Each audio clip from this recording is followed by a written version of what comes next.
ეთერშია კურიერი 12 საათზე ახალ ამბებს თამარ ურუშაძე გაგაცნობთ. ვაშინგტონი კიევს ზაპოროჟიეს ატომური ელექტროსადგურის ამერიკისთვის გადაცემას თავაზობს. ცნობილი ხდება ამერიკისა და უკრაინის პრეზიდენტების სატელეფონო საუბრის დეტალები. დაახლოებით 1 საათიანი კომუნიკაციის შესახებ სოციალურ ქსელში ტრამპმა დაწერა. ამერიკის პრეზიდენტმა საუბარს ძალიან კარგი უწოდა და თქვა, რომ განიხილეს მისი საუბარი პუტინთან. ტრამპი ასევე დათანხმდა ზელენსკის თხოვნას დამატებითი რაოდენობის საზენიტო სარაკეტო კომპლექს პატრიოტის მიწოდების შესახებ. შეთავაზება ზაპოროჟიეს ატომური ელექტროსადგურის გადაცემის შესახებ ადესურებს ზელენსკიც. ვიდეო მიმართვისას უკრაინის პრეზიდენტი ასევე ამბობს, რომ ცეცხლის შეწყვეტის შესახებ მოლაპარაკებებში ტერიტორიების საკითხი ყველაზე რთული იქნება და ტრამპს ამ თემაზეც ესაუბრა. ლიკა ალელიშვილს აქვს მეტი ინფორმაცია, ის ახლა კურიერს უერთდება, გისმენთ ლიკა. ტრამპის მიერ დაანონსებული საუბრის დეტალები მისმა პრესმდივანმა გაახმოვანა, როგორც კეროლაინ ლევიტმა თქვა, ვოლოდიმირ ზელენსკისთან საუბრისას ამერიკის 47 პრეზიდენტმა ძირითადად მიაწოდა ვლადიმერ პუტინთან სატელეფონო საუბრის დეტალები. უკრაინელ კოლეგას ამასთან ერთად კეროლაინ ლევიტის ინფორმაციით დონალდ ტრამპი დათანხმდა ვოლოდიმირ ზელენსკის თხოვნას, რომ ამერიკის შეერთებულმა შტატებმა უკრაინას გადასცეს პატრიოტის სარაკეტო სისტემების ახალი პარტია. პარალელურად რაც ყველაზე მთავარია, მხარეები უკრაინა და ამერიკის შეერთებული შტატები შეთანხმდნენ 30 დღით ენერგო ობიექტებზე დარტყმებზე შეწყვეტასთან დაკავშირებით, რისი თანხმობაც მიიღო დონალდ ტრამპმა ჯერ ვლადიმერ პუტინისგან, ახლა კი უკვე ვოლოდიმირ ზელენსკისთან. ამასთან ერთად დაიგეგმა ამერიკული და უკრაინული დელეგაციების მორიგი შეხვედრა, ისიც ასევე საუდის არაბეთში გაიმართება. პრეზიდენტმა ტრამპმა სრულად გააცნო პრეზიდენტ ზელენსკის პუტინთან საუბრისას განხილული მთავარი საკითხები. მათ მიმოიხილეს ვითარება კურსკში და შეთანხმდნენ, რომ მჭიდროდ გაცვალონ ინფორმაცია თავდაცვის შტაბებს შორის, საბრძოლო ველზე სიტუაციის განვითარების მიხედვით. პრეზიდენტმა ზელენსკიმ მოითხოვა დამატებითი საჰაერო თავდაცვის სისტემები თავისი მოქალაქეების დასაცავად. კონკრეტულად პეტრიოტის სარაკეტო სისტემები და პრეზიდენტი ტრამპი დათანხმდა. ორივე ლიდერი ასევე შეთანხმდა ნაწილობრივ ცეცხლის შეწყვეტაზე ენერგო ობიექტებზე. ტექნიკური გუნდები ერთმანეთს საუდის არაბეთში შეხვდებიან, სადაც იმსჯელებენ, რათა განიხილონ ცეცხლის შეწყვეტის გაფართოება შავ ზღვაზეც, სრულ ცეცხლის შეწყვეტამდე. პრეზიდენტმა ტრამპმა ასევე განიხილა უკრაინის ელექტრომომარაგება და ატომური ელექტროსადგურები. მან განაცხადა, რომ შეერთებულ შტატებს შეუძლია დაეხმაროს ამ სადგურების მუშაობას ელექტროენერგიისა და კომუნალური მომსახურების მხრივ. ამერიკის შეერთებული შტატების მიერ ამ სადგურების ფლობა იქნებოდა საუკეთესო დაცვა ამ ინფრასტრუქტურისთვის და უკრაინის ენერგეტიკული ინფრასტრუქტურის მხარდაჭერისთვის. ამერიკის 47 პრეზიდენტთან სატელეფონო საუბრის შემდეგ სპეციალური ბრიფინგი გამართა უკრაინის პრეზიდენტმა ვოლოდიმირ ზელენსკიმ თქვა, რომ მან მხარი დაუჭირა 30 დღით ენერგო ობიექტებზე ცეცხლის შეწყვეტას და იმპლემენტაციისთვის მზადყოფნა გამოთქვა. ამასთან ერთად ვოლოდიმირ ზელენსკიმ ისაუბრა შესაძლო ზავის პირობებზე და თქვა, რომ ამ პირობებში ყველაზე რთული იქნება ტერიტორიების საკითხის გადაწყვეტა. ჩვენ ამერიკული მხარისგან სიგნალები მივიღეთ, რომ დიდი ალბათობით საქმე ეხება ენერგეტიკულ ინფრასტრუქტურაზე დარტყმების შეწყვეტას, რაც იმას ნიშნავს, რომ ორივე ქვეყნის ენერგეტიკულ ინფრასტრუქტურაზე დარტყმები არ განხორციელდება. ასევე საუბარია სამოქალაქო ინფრასტრუქტურაზეც. ვუთხარი პრეზიდენტ ტრამპს, რომ სამოქალაქო ინფრასტრუქტურა ძალიან ფართო ცნებაა. ჩვენ შევთანხმდით, რომ ჩვენი მხრიდან ყველაფერს გავაკეთებთ, რათა მოვამზადოთ იმ ობიექტების სია, რომლებსაც პრიორიტეტულად მივიჩნევთ და რასაც სამოქალაქო ინფრასტრუქტურად ვთვლით. ეს შეიძლება მოიცავდეს მაგალითად რკინიგზას, ვსაუბრობთ პორტებზეც. არ ვიცი, რას დაადასტურებენ ჩვენი პარტნიორები, თუმცა მოვემზადებით შეხვედრისთვის საუდის არაბეთში. ტერიტორიების საკითხი ყველაზე რთული იქნება, ამას ვგრძნობ. ჩვენ ეს გვესმის, ეს გამოწვევა იქნება ყველა ჩვენთაგანისთვის. ჩვენ მაქსიმალურად დავიცავთ უკრაინას ამ საკითხებში, თუმცა ეს ჩვენთვის ძალიან რთული იქნება.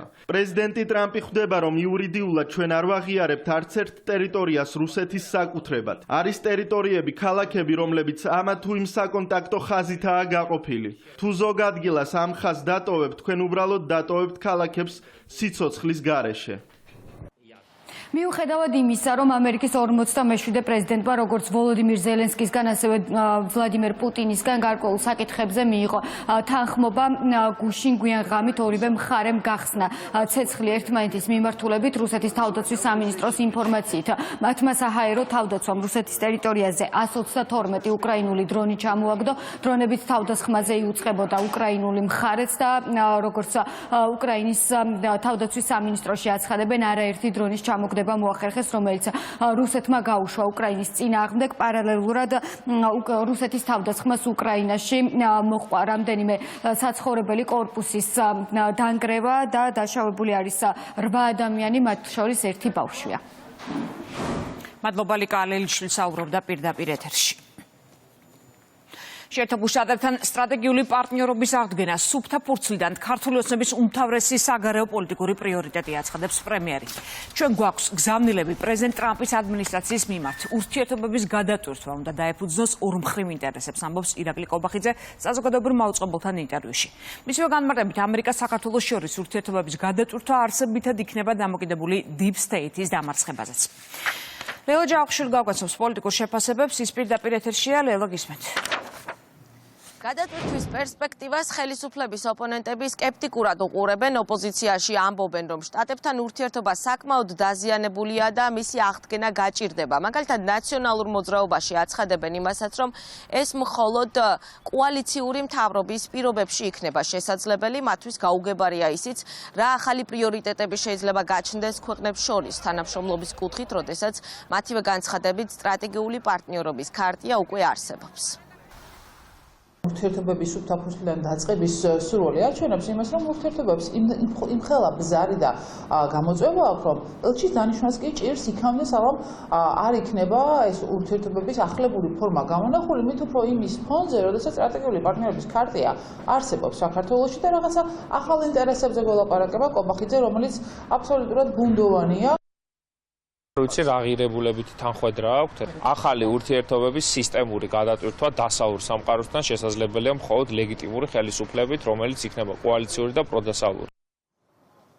მართლ გუნდს ფრთხილი ოპტიმისტური მოლოდინი აქვს. ქართულ ოცნებაში აცხადებენ, რომ შტატების ახლანდელ ხელისუფლებას მისმა წინამორბედმა საქართველოსთან არასამართლიანი მიდგომის გამო დაზიანებული ურთიერთობები დაუტოვა მემკვიდრეობის სახით, თუმცა უმრავლესობაში მიაჩნიათ, რომ ახალ ადმინისტრაციასთან ღირებულებითი თანხმედრა და ტრამპის პოლიტიკა ამ კუთხით შტატებთან ურთიერთობის გადატვირთვის თვალსაზრისით პოზიტიურ სიგნალებს აჩენს. ჩვენ პრობლემა ქონდა არა ამერიკის სახელმწიფოსთან, არამედ კონკრეტულ ადმინისტრაციასთან, რომელმაც სამწუხაროდ რუსეთ-უკრაინის ფონზე და იმ დავალებების არშესრულების ფონზე, რომელიცაც ისინი ითხოვდნენ ჩვენი ქვეყნისგან მაქსიმალურად გაართულა და არა მხოლოდ საქართველოსთან მიმართებაში, მათ შორის სხვა ქვეყნებთან მიმართებაში ძალიან მძიმე მემკვიდრეობა დაუტოვა პრეზიდენტ ტრამპის ადმინისტრაციას. თქვენ იცით, რომ ინაუგურაციის შემდგომ იყო გარკვეული კომუნიკაცია ამ მიმართულებით. პრეზიდენტმა ტრამპმა არაერთხელ ახსენა რუსეთ-საქართველოს ომი, ზოგადად ჩვენი იგივე განცხადებები გაკეთა ილონ მასკის მხრიდანაც, იყო შეხვედრა საგარეო საქმეთა მინისტრსა და ელჩოს შორის, ასევე იცით, რომ ჩვენ არ გვყავს ქვეყანაში ელჩი ჯერ დანიშნული, თუმცა როგორც იცით, კანდიდატურა შერჩეულია და სასუთქო სამართლებრივი პროცედურებიც დაწყებულია და რადგან ჩვენ ძალიან ბევრი თანხმედრა გვაქვს, მათ შორის პირველ რიგში იდეოლოგიური თანხმედრა, პირველ რიგში ეს უკავშირდება რუსეთ-უკრაინის ომის მარე დასრულებას და მშვიდობის საკითხებს რეგიონშიც, ხელსოფლიოშიც. რა თქმა უნდა, ჩვენ ვიმედოვნებთ, რომ ახლოს კვირებში, თვეებში მოხდება რეალური გადატვირთვა ჩვენი პოლიტიკის და რა თქმა უნდა ჩვენ დაუბრუნდებით იმ ნიშნულს, რომელთაც ყოველთვის ამაყობდა საქართველო და ამერიკა. პრემიერ-მინისტრის განცხადებიდან ცნობილი გახდა ისიც, რომ საქართველოს ამერიკაში ელჩის კანდიდატურა უკვე შერჩეული ყავს. ამერიკის ელჩმა საგარეო საქმეთა მინისტრს დონალდ ტრამპის და მისი ადმინისტრაციის პრიორიტეტებიც გააცნო. რობინ დანიგანის და მაკა ბოჭორიშვილის შეხვედრა გასულ კვირას შედგა. მადლობა ლელა ჯავახიშვილი საუბრობდა კურიერის პირდაპირ ეთერში.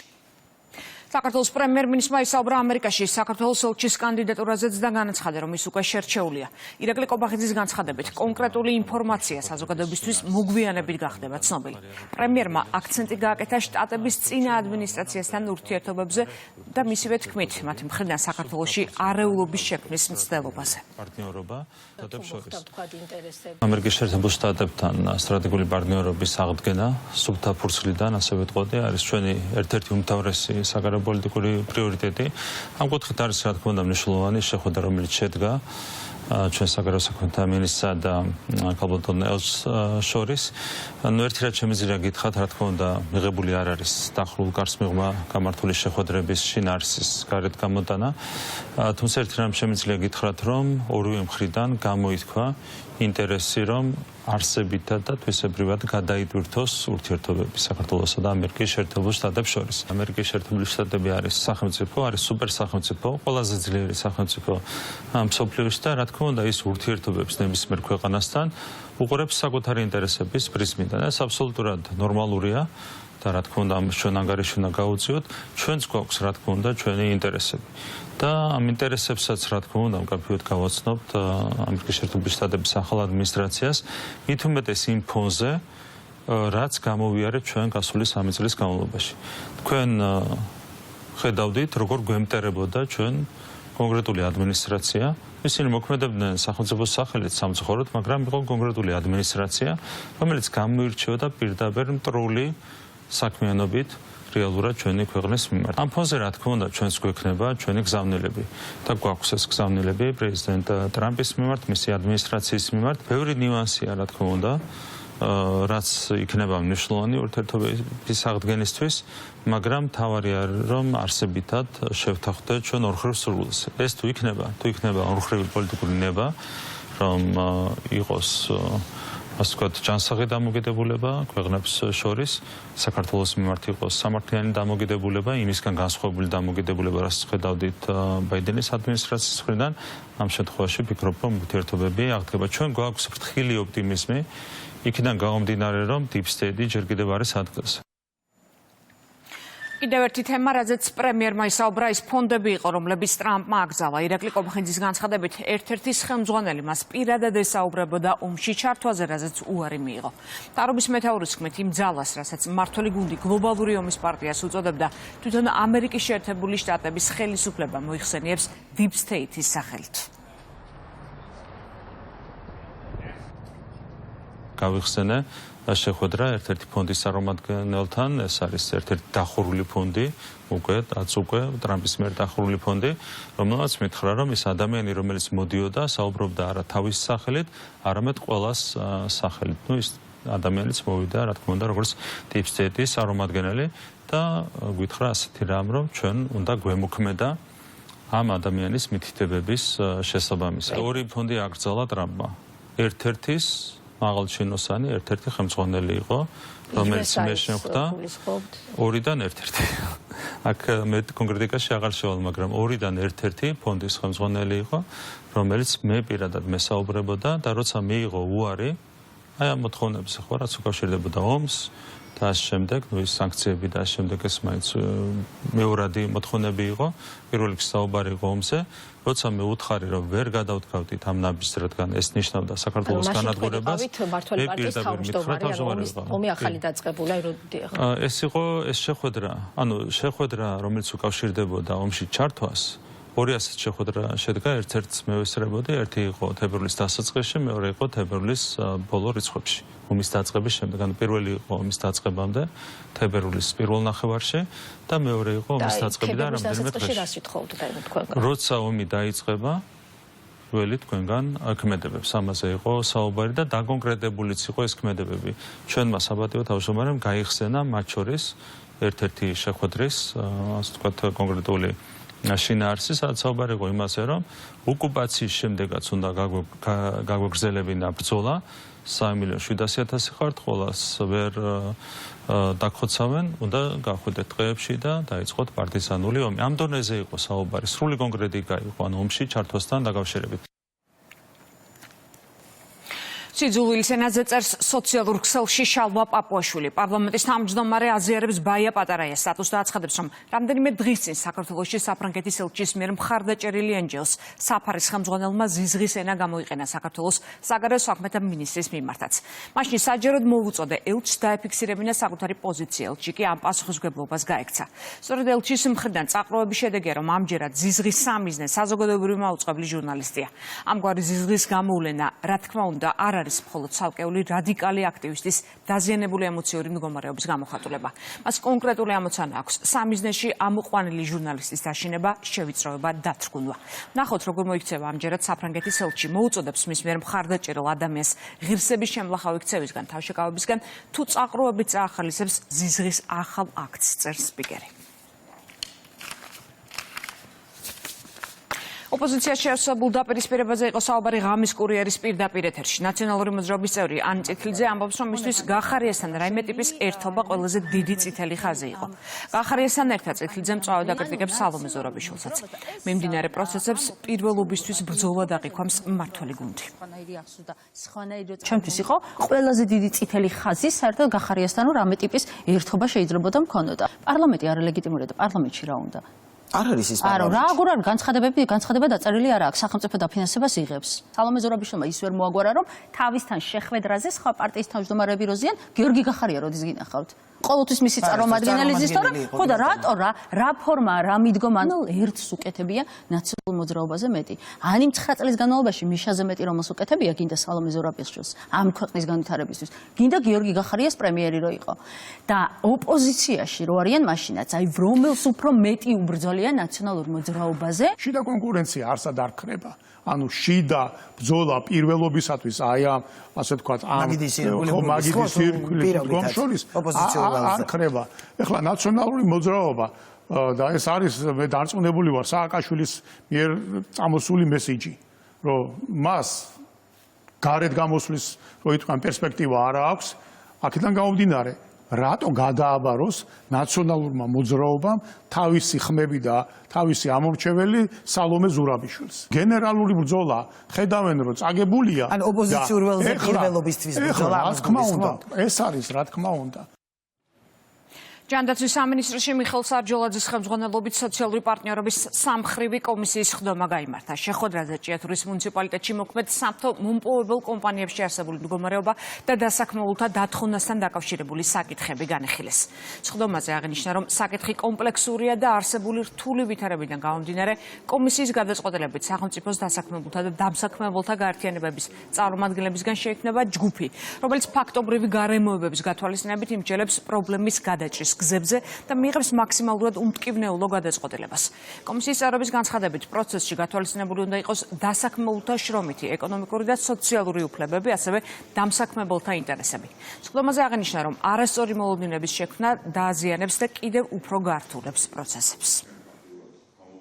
განხილვის პროცესში ბევრი საინტერესო მოსაზრება ითქვა და რაც მთავარი რაც გამოიკვეთა ეს არის აუცილებლობა რომ საკითხები შესწავლილი იქნეს სიღრმისეულად იმისთვის რომ მაქსიმალურად უზრუნველყოფილი იქნეს ისეთი გადაწყვეტილების მიღება მათ შორის კომპანიის მხრიდან რომელი გადაწყვეტილებაც მაქსიმალურად ორიენტირებული იქნება იქ დასაქმებული ადამიანების ინტერესებზე. კომპანიას აქვს სერიოზული ფინანსური პრობლემები, ეს გამოიხატება როგორც საერთაშორისო ბაზარზე არსებული პრობლემებით, ასევე სახელმწიფოს მიმართ დავალიანებით, რომელიც ასევე რამდენიმე ათეულ მილიონს შეადგენს, ეს სხვადასხვა სახის დავალიანება არის და რასაკვირველია, საჭირო არის გარკვეული ნაბიჯების გადადგმა იმისთვის, რომ მოიძებნოს ოქროს შუალედი და როგორც დამსაქმებლის, ასევე დასაქმებულების ინტერესები იყოს დაკმაყოფილებული. ინფორმაცია, პოზიცია არის ის, რომ სამუშაო ჯგუფის ფორმატში მყისიერად, უსწრაფესად იქნება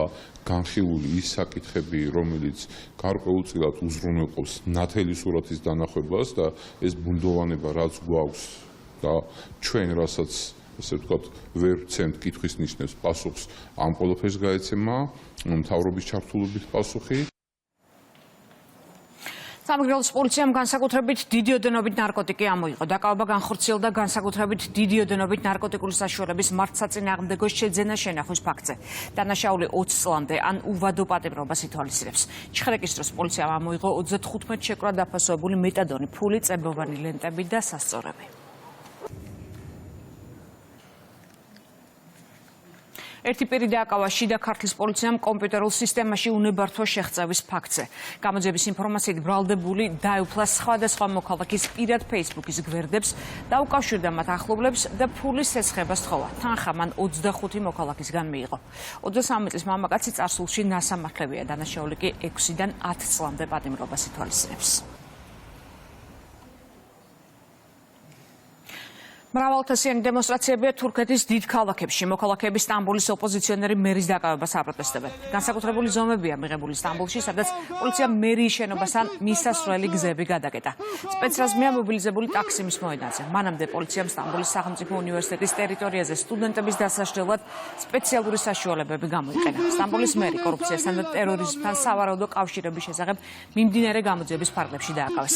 ამავე ბრალდებით აყვანილია კიდევ 100-მდე პირი. მომავალ საპრეზიდენტო არჩევნებში ის ერდოღანის მთავარ კონკურენტად განიხილება. დაკავებამდე მას უნივერსიტეტის დიპლომი გაუქმეს, რის გამოც არჩევნებში მონაწილეობა შეეზღუდა.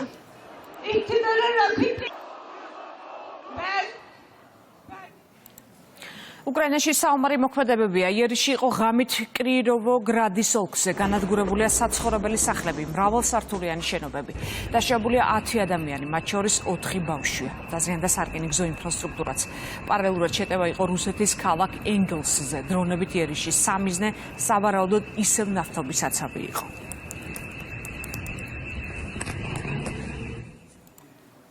როგორც ადამიანმა, რომელიც 2008 წელს საქართველოში ცეცხლის შეწყვეტის შუამავალი ვიყავი, შემიძლია ვთქვა, რომ ეს პუტინის ტაქტიკაა, აცხადებს ფინეთის პრეზიდენტი. ალექსანდრ სტუბმა პუტინი ტრამპის საუბრის შემდეგ უკრაინაზე მიტანილ მასობრივ იერიშზე ისაუბრა. მისი თქმით, რუსეთის შეკავების ერთადერთი ტაქტიკა უკრაინის კბილებამდე შეიარაღებაა და მნიშვნელოვანია სიგნალი ევროპისგან, რომ სამხედრო, პოლიტიკური და ეკონომიკური მხარდაჭერა გრძელდება. სტუბი ამბობს, რომ ევროპას უნდა ჰქონდეს ადგილი სამშვიდობო მოლაპარაკებებში. უნგრეთის პრემიერი აცხადებს, რომ ევროკავშირმა მარტივი მისია უნდა შეასრულოს და მხარი დაუჭიროს ტრამპის ძალისხმევას მშვიდობის დამყარებაში. ვიქტორ ურბანი განმარტავს, რომ ომის შეჩერება ქრისტიანული მოვალეობაა, რადგან ყოველდღიურად ათასობით ადამიანი იღუპება, რაც ღირებულებებთან და ეკონომიკურ ინტერესებთან წინააღმდეგობაში მოდის. მისივე თქმით, ამ ომის გამო უნგრეთში ყველაფერი გაძვრდა და ქვეყანამ რუსეთში ექსპორტის შესაძლებლობა დაკარგა.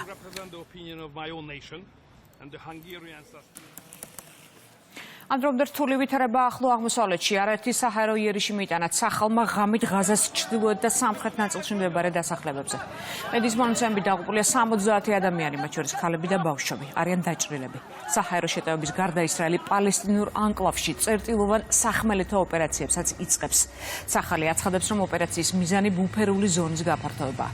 შეთანხმების გაუქმების შემდეგ კონფლიქტის ზონაში საერთო ჯამში 500-მდე ადამიანია დაღუპული. ისრაელის საჰაერო თავდაცვის სისტემამ იემენიდან გაშვებული რაკეტა გაანეიტრალა. ჰუსიტების რადიკალური დაჯგუფება ამტკიცებს, რომ მათი თავდასხმების სამიზნე ბენ-გურიონის აეროპორტი იყო. პარალელურად ამერიკის ძალებმა საჰაერო იერიში მიიტანეს იემენში ჰუსიტების ინფრასტრუქტურაზე. აფეთქებები იყო სანაშიც.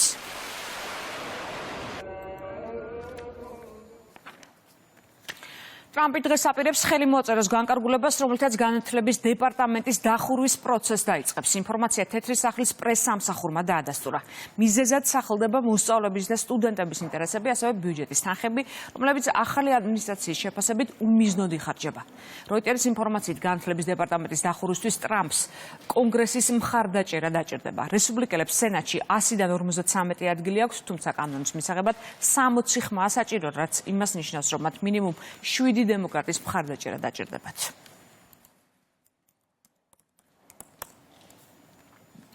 დიუსელდორფში ღვინის საერთაშორისო გამოფენა გრძელდება. ღონისძიებაში 15 ქართული კომპანია მონაწილეობს. ექსპერტები, სფეროს წარმომადგენლები და ვიზიტორები ქართულ პროდუქტს ეცნობიან. ასევე ინფორმაციას იღებენ მის 8000-ლიან ისტორიაზე საქართველოში.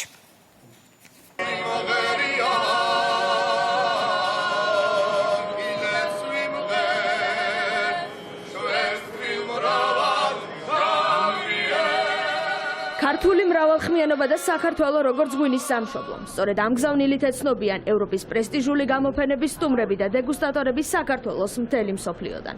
ყველაზე მასშტაბური ღვინისა და ალკოჰოლური სასმელების საერთაშორისო გამოფენას გერმანია მომასპინძლა.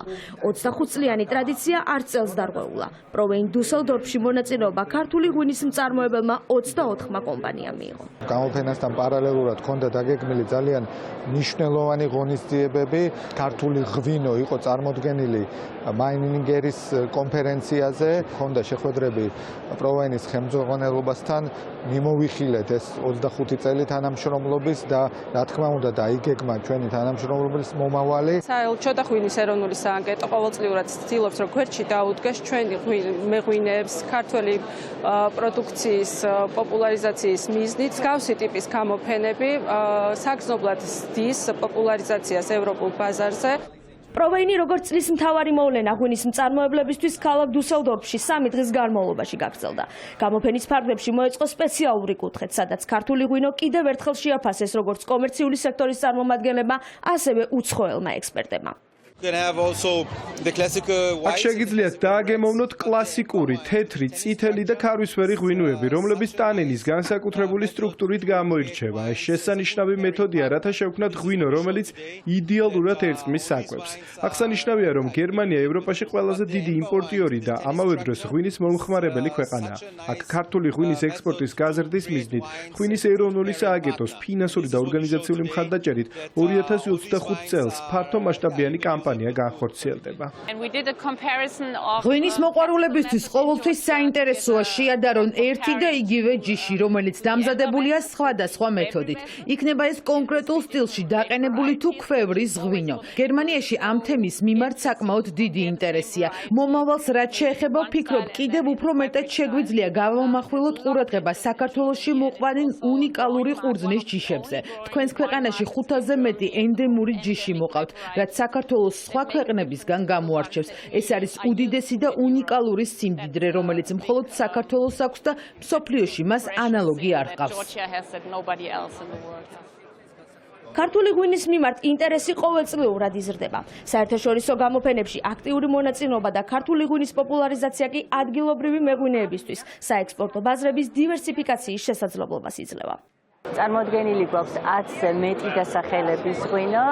გამოფენის სტუმრებს ძალიან მოსწონთ ქართული ღვინო, რაც გვაძლევს იმედს, რომ გაიზრდება ქართული ღვინის მიმართ ინტერესი. ქვევრის ღვინოებმა სახელი გაუთქვა მთელ საქართველოს და დაინტერესება არის უფრო ჩვენ ტრადიციულ ღვინოებზე.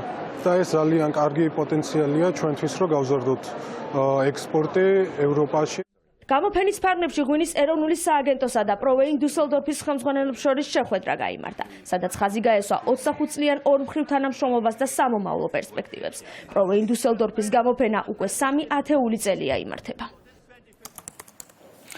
იაპონელი ინფლუენსერები საქართველოს სამთო კურორტებს გაეცნენ. საქართველოს ტურიზმის ეროვნულმა ადმინისტრაციამ იაპონიდან ჟურნალისტებს, ბლოგერებს, ფოტოგრაფებს და მოთხილამურე ინფლუენსერებს უმასპინძლა.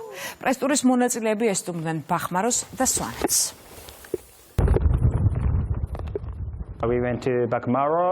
ბახმაროც და მესტიაც უნიკალური ადგილებია. ბახმაროში სახლებს შორის ვსრიალებდით, რაც არასდროს გაგვიკეთებია. იაპონიაში ძალიან კარგი და უხვითოვნი მოდის, მაგრამ ბახმაროს ვერაფერი შეედრება. სუპერ უნიკალურია. სვანეთში ვეწვიეთ დიდ სამთო კურორტს, რომელიც ძალიან მოგვეწონა. ჩვენ გავეცანით ქართულ კულტურას, სამზარეულოს. საქართველო ძალიან გამორჩეულია ჩვენთვის. დღეს ფეხბურთია. საქართველოს ეროვნული ნაკრები ერევანში სომხეთს დაუპირისპირდება. UEFA-ს ერთა ლიგის პლეი-ოფის პირველი შეხვედრა საღამოს 9 საათზე დაიწყება. საქართველოს ნაკრები უკვე სომხეთის დედაქალაქშია. ვილისანიოლის გუნდი შეხვედრას დანაკლისით შეხვდება. ეროვნულ გუნდს დისკვალიფიკაციის გამო ვერ დაეხმარებიან გურამ კაშია და ხვიჩა კვარაცხელია. კაშიას მაგივრად კაპიტნის სამკლაურით ოთარ კიტეიშვილი თამაშობს. ჩვენ მაქსიმალურად ჩვენ თავზე კონცენტრირდებით, ვცდილობთ მაქსიმალურად მომემზადოთ საკუთარი საუკეთესო თამაში და ჩვენ საუკეთესო ფეხბურთი ვაჩვენოთ მოედანზე. ამ გუნდის, რომელიც ხოლმე მოედანზე გავან გუნდის კაპიტნობა არის ჩემთვის ძალიან დიდი პატივი. ამ პასუხისმგებლობას რა თქმა უნდა ვღებულობ და მადლობა მთავრობის ნდობისთვის და იმედია წარმატებული აღმოჩნდება ჩემი პირველი თამაში კაპიტნის რამში. რთულია შეცვალო ესეთი კაპიტანი, როგორც კაშოა, მაგრამ ვეცდები რომ ყველაფერი გავაკეთო. ქართველი გულშემატკივრებისთვის პირველი რესპუბლიკის მოედანზე თბილისის მერიისა და საქართველოს ფეხბურთის ფედერაციის ორგანიზებით დიდი ეკრანი დამონტაჟდება, სადაც სომხეთის საქართველოს საფეხბურთო მატჩის საჯარო ჩვენება გაიმართება. დაგეგმილი ღონისძიებების გამო ტერიტორია ტრანსპორტისთვის ჩაიკეტება. შეზღუდვა ძალაში ხვალ შუადღის 2 საათამდე იმოქმედებს. საქართველოს პარლამენტის ეროვნული ბიბლიოთეკის საგამოფენო სივრცეში ნაილი თიგიშვილის პერსონალური გამოფენა გაიხსნა. დაბრუნება. ასე ქვია ექსპოზიცია, სადაც სხვადასხვა დროსა და სივრცეში შექმნილი 35-მდე ტილოა გაერთიანებული.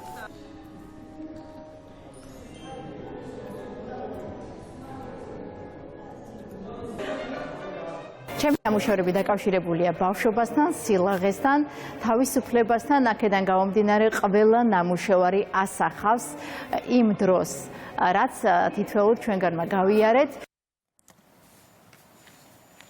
ეს იყო ბოლო ინფორმაცია, კურიერი გებშდებათ 3 საათამდე, თქვენ შეგიძლიათ დღის სხვა სიახლეებს გაიცნოთ ჩვენ ვებგვერდზე. Rustavi 2.G